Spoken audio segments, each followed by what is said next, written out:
From Atlanta, Georgia, welcome to Fearfully and Wonderfully Me, a podcast for women on leadership and life skills with Rhea Story. Rhea shares powerful life and leadership principles, helping you maximize your potential and become the woman God created you to be.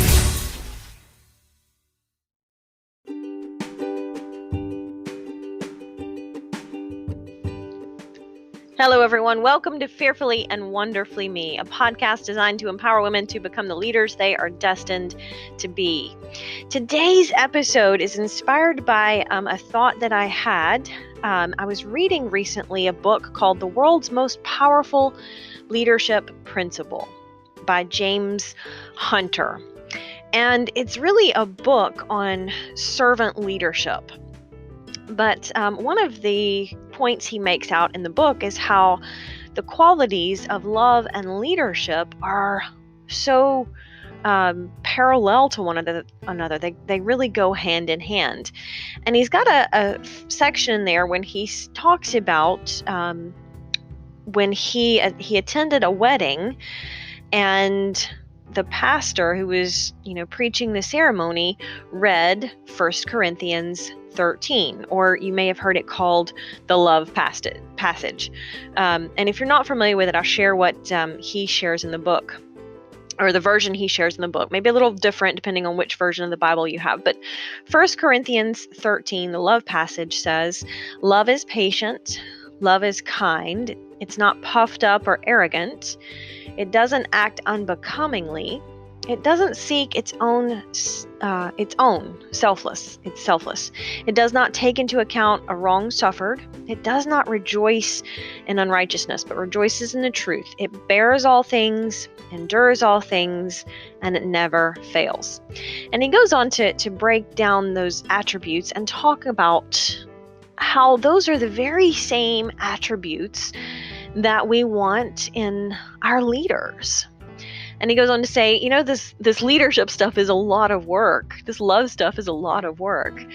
But I really liked that point, and it made me think about how love and leadership do share a lot of the same qualities. And I think that's really because as leaders, we cannot positively influence someone, add value to someone, and help someone else be successful and grow unless we care about them. Right? If we don't value them as an individual, we're not going to value sacrificing on our end to add value to them. And so I think James Hunter was right. Love and leadership do go kind of hand in hand. Now, I'm not talking about romantic love here. I'm talking about the authentic love and care that we have about someone just as a person. Because when we care about that person, it's much easier to make the personal sacrifices that we have to do in order to lead them and to be leaders and to add value to them and help develop them.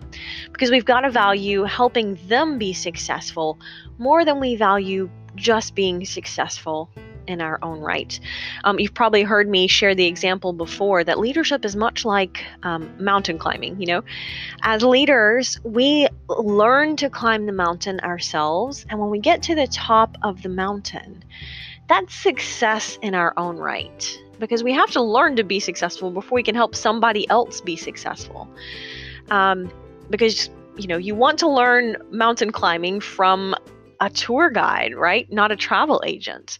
Leadership is much the same. The people who inspire us as leaders have been to the top and have decided to walk back down and help us climb.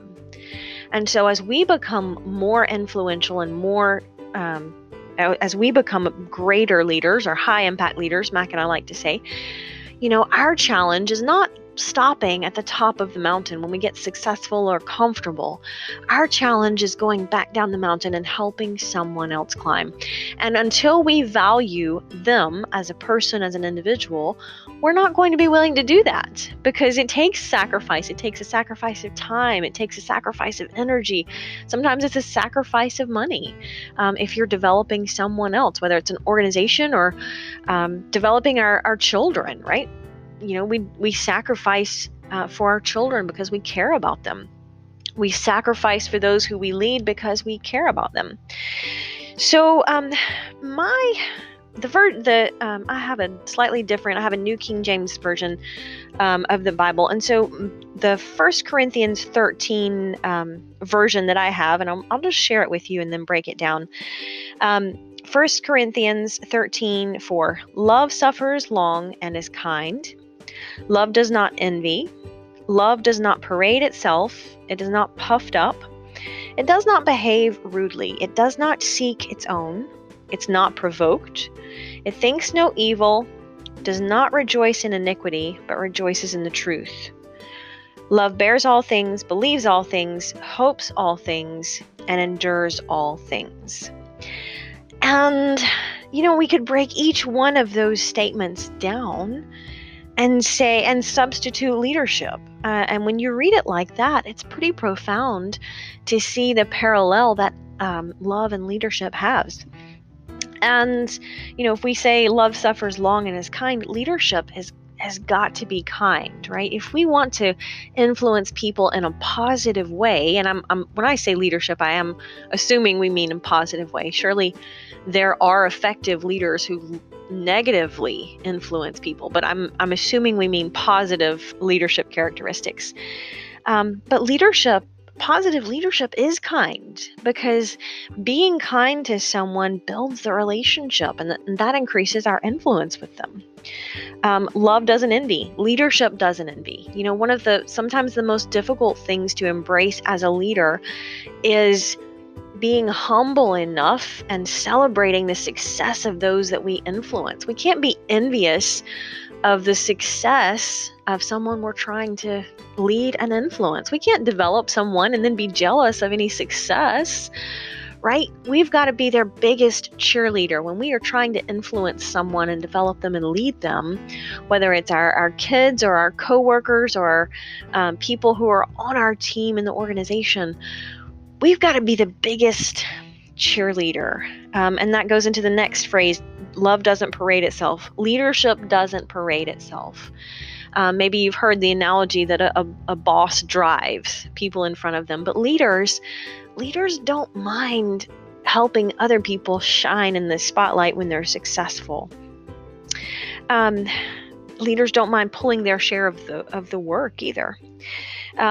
Leadership and love, or love does not behave rudely, does not seek its own, is not provoked. And leadership is the same way. We have to be positive and proactive, even when maybe somebody else isn't having a great day. And that's sometimes a challenge, I recognize that. But as leaders, we should always be taking the high road, so to speak, in terms of empathizing, but recognizing that just because someone else gets angry or rude to us doesn't mean that we have to do the same. We don't have to respond with the same type of behavior or the same words.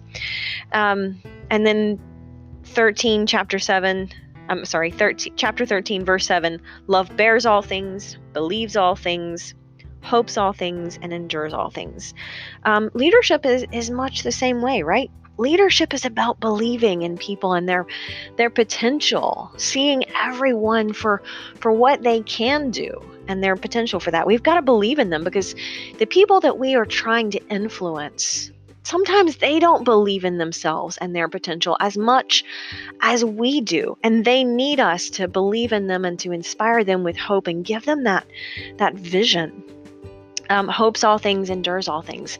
There again, leadership has got to be hopeful and positive, because if we can't encourage someone else and give them hope, we can't positively influence them. We can't lead the way to the top of Mount Everest if they don't have hope in how they can get there. And it is enduring, right? Leadership and influencing others positively takes time. And, like anything, we often want instant transformation. I mean, we go to the gym and we feel disappointed because we didn't lose 10 pounds today because we went to the gym today. So I want instant results, right? It's just our human nature.